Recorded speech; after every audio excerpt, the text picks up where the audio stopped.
Right sir, ఈ వీడియోలో nuclear power plant block diagram explanation. ఇది సార్ రఫ్గా న్యూక్లియర్ పవర్ ప్లాంట్ యొక్క బ్లాక్ డయాగ్రామ్. ఈ మొత్తాన్ని ఏమంటారు సార్ అంటే షీల్డింగ్ అంటారు సార్. దీన్ని షీల్డింగ్ అంటాం, మొత్తం కవర్ చేస్తుంటుంది. దీన్ని ఏమంటారు సార్ అంటే న్యూక్లియర్ రియాక్టర్ అంటాం సార్. Nuclear reactor. ఈ న్యూక్లియర్ రియాక్టర్లో వీటిని ఏమంటాం సార్ అంటే ఫ్యూయల్ రాడ్స్. ఈ ఫ్యూయల్ ఇదేమంటాం సార్ అంటే మోడరేటర్. వీటిని ఏమంటాం సార్ అంటే కంట్రోల్ రాడ్స్. వీటిని కంట్రోల్ రాడ్స్ అంటాం. ఇందులోనే ఇంకొకటి కూలెంట్ ఉంటుంది. కూలెంట్ ఇట్లా వెళ్తుంది. ఫర్ ఎగ్జాంపుల్ దీన్ని అనుకుందాం, ఇది కూలెంట్. ఇలా వెళ్ళి టెంపరేచర్ని ఇక్కడికి ఇచ్చేసి వస్తుంది అనమాట కూలెంట్. దీన్ని ఏమంటామంటే హీట్ ఎక్స్చేంజర్.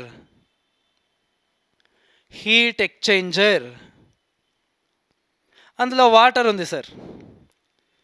ఈ వాటర్ అనేది మనకి స్టీమ్ని ఇస్తుంది. ఈ స్టీమ్ ఎక్కడికి వెళ్తుంది సార్ అంటే టర్బైన్ దగ్గరికి వెళ్తుంది. ఒక వాల్వ్ నుంచి టర్బైన్ దగ్గరికి వెళ్తుంది. ఆ టర్బైన్ ప్రెషర్ ఎనర్జీని మెకానికల్ ఎనర్జీగా కన్వర్ట్ చేస్తుంది. దాన్ని ఆల్టర్నేటర్కి ఇస్తాం, అది ఎలక్ట్రిక్ ఎనర్జీ ఇస్తుంది. దాన్ని స్టెప్అప్ ట్రాన్స్ఫార్మర్ నుంచి బస్ బార్ నుంచి పవర్ గ్రిడ్కి కనెక్ట్ చేసుకుంటాం. ఈ స్టీమ్ ఇలా వస్తుంది కదా, దీన్ని కండెన్సర్కి ఇస్తాం. ఈ కండెన్సరు, కూలింగ్ టవరు, ఇవి వాటర్ని స్టీమ్ని వాటర్గా కన్వర్ట్ చేసి కొంచెం రివర్ వాటర్ తీసుకొని ఇట్లా తీసుకుంటాం. ఇది ఫీడ్ వాటర్.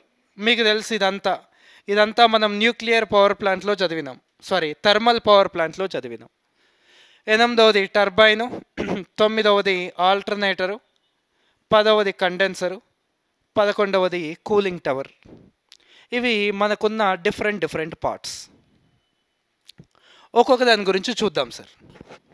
First shielding. ఈ షీల్డింగ్ ఎందుకు సార్ అంటే ఈ న్యూక్లియర్ రియాక్షన్ జరిగేటప్పుడు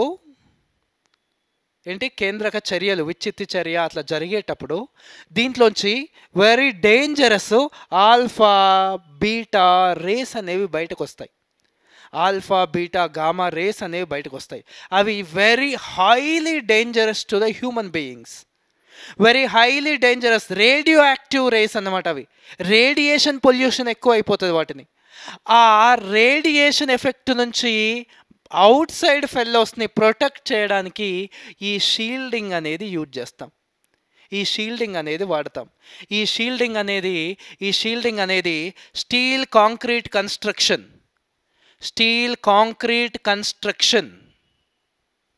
కనిపిస్తుందా సార్? ఇది steel concrete construction.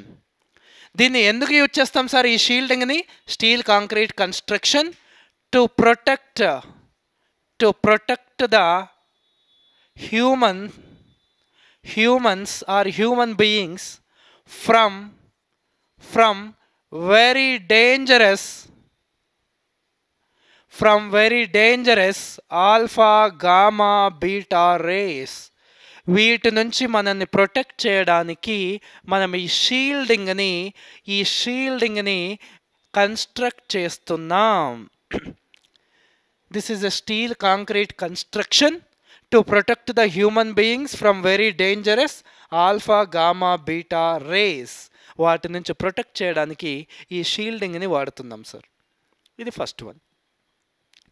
Next second one nuclear reactor. Nuclear reactor అంటే ఏంటి సార్ అంటే this is a place where the nuclear reaction will takes place. ఎక్కడైతే న్యూక్లియర్ రియాక్షన్ జరుగుతుందో ఆ ప్లేస్ని న్యూక్లియర్ రియాక్టర్ అంటారు. Nuclear reactor the place where nuclear reaction. Nuclear reaction takes place. ఎక్కడైతే nuclear reaction జరుగుతుందో ఆ ప్లేస్ని న్యూక్లియర్ రియాక్టర్ అంటారు. ఓకే, జనరల్గా న్యూక్లియర్ రియాక్టర్స్ 2 రకాలు సార్.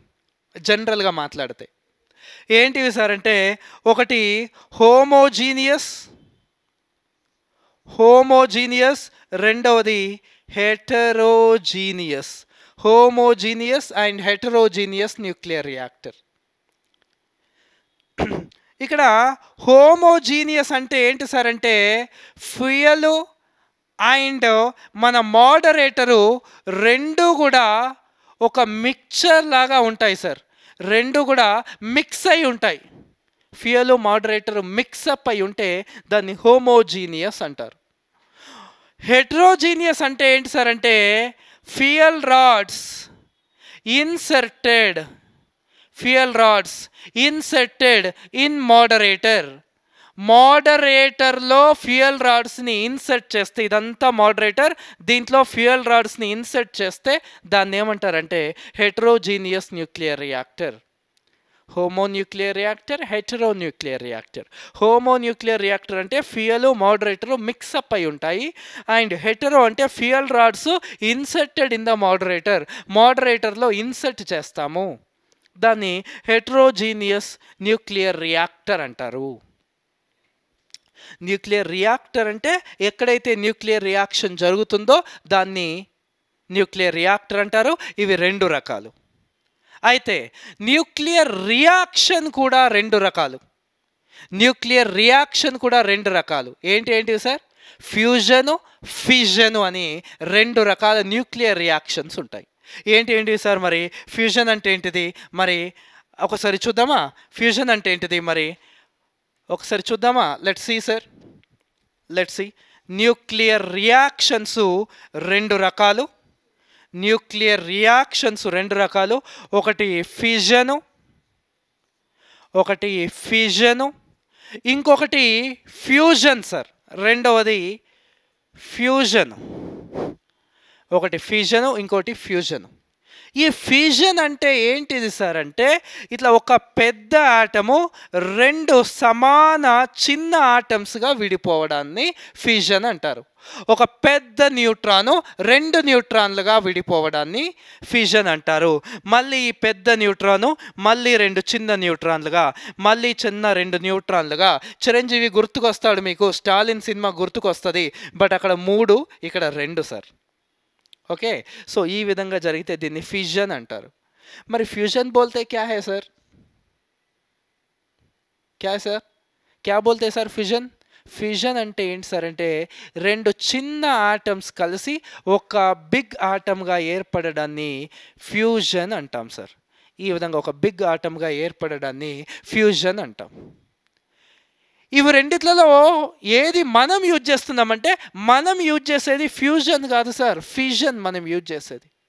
ఇది మనం రెగ్యులర్గా వాడేది. ఇది వాడలేం సార్, ఇది డేంజరస్ అన్నమాట. Very uncontrolled chain reaction. సింపుల్గా చెప్పాలంటే అన్కంట్రోల్డ్ చైన్ రియాక్షన్. ఇది కంట్రోల్డ్ చైన్ రియాక్షన్. ఇక్కడ మనం చైన్ రియాక్షన్ని కంట్రోల్ చేయొచ్చు, బట్ ఇక్కడ కంట్రోల్ చేయలేము. ఇక్కడ heat produced is very high. ఇక్కడ దీంతో కంపేర్ చేస్తే హీట్ ప్రొడ్యూస్ అనేది కొంచెం తక్కువ ఉంటుంది. ఇంకా జనరల్గా చెప్పాలంటే దీన్ని ఆటమ్ బాంబులో యూజ్ చేస్తారు సార్. ఆటమ్ బాంబులో వాడేవాళ్ళు దీన్ని హైడ్రోజన్ బాంబులో వాడతారు. ఎక్కడ వాడతారంట? హైడ్రోజన్ బాంబులో వాడేవాళ్ళు. ఇది జనరల్గా ఇవి రెండింటి మధ్యలో ఉన్న డిఫరెన్సెస్. ఇది ఇక్కడ ఒక పెద్ద న్యూట్రాన్ అనేది 2 చిన్న న్యూట్రాన్లుగా విడిపోతుంది. ఈ చిన్న న్యూట్రాన్ మళ్ళీ 2 చిన్న న్యూట్రాన్లుగా విడిపోతుంది. దాన్ని కంట్రోల్డ్ చైన్ రియాక్షన్. ఇది ఇక్కడ హీట్ ప్రొడక్షన్ లెస్ ఉంటుంది. దీన్ని ఆటమ్ బాంబులో వాడేవాళ్ళు. ఇది అన్కంట్రోల్డ్ చైన్ రియాక్షను. ఇక్కడ హీటు అండ్ ఎనర్జీ 2 కూడా ఎక్కువ ప్రొడ్యూస్ అవుతాయి. ఇది హైడ్రోజన్ బాంబులో వాడేవాళ్ళు. This is the difference between fission and fusion. Difference between రెండు న్యూక్లియర్ రియాక్షన్స్. ఓకే, ఇవి జనరల్గా 2 టైప్స్ ఆఫ్ న్యూక్లియర్ రియాక్షన్స్ ఉన్నాయి. న్యూక్లియర్ రియాక్టర్ అంటే ఏంటిది, న్యూక్లియర్ రియాక్టర్స్ 2 రకాలు, మళ్ళా న్యూక్లియర్ రియాక్షన్స్ కూడా 2 రకాలు. ఈ విధంగా మనకు ఎనర్జీని రిలీజ్ చేస్తూ ఉంటాయి. అర్థమవుతుందా? Right sir, right. Next one, దీని తర్వాత ఇక్కడ ఒక క్వశ్చన్ అడుగుతాడు. What is multiplication factor? What is multiplication factor? K. The multiplication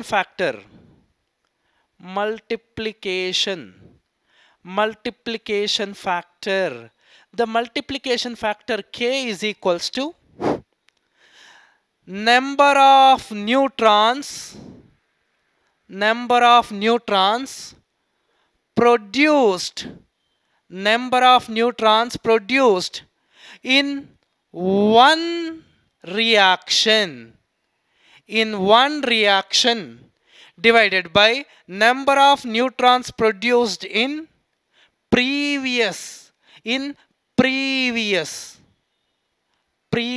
reaction. Number of neutrons produced in previous, ఇంతకు ముందు దాంట్లో ఎన్ని ప్రొడ్యూస్ అయినాయి, ఇప్పుడు ఎన్ని ప్రొడ్యూస్ అయినాయి అని బట్టి. ఇక్కడ ఈ K is equals to 1 ఉందనుకోండి, దాన్ని క్రిటికల్ కండిషన్ అంటారు. Number of neutrons generated in one generation by number of neutrons generated in previous reaction. If K is equal to 1 ఉంటే దాన్ని ఏమంటాం సార్ మనం అంటే క్రిటికల్ కండిషన్.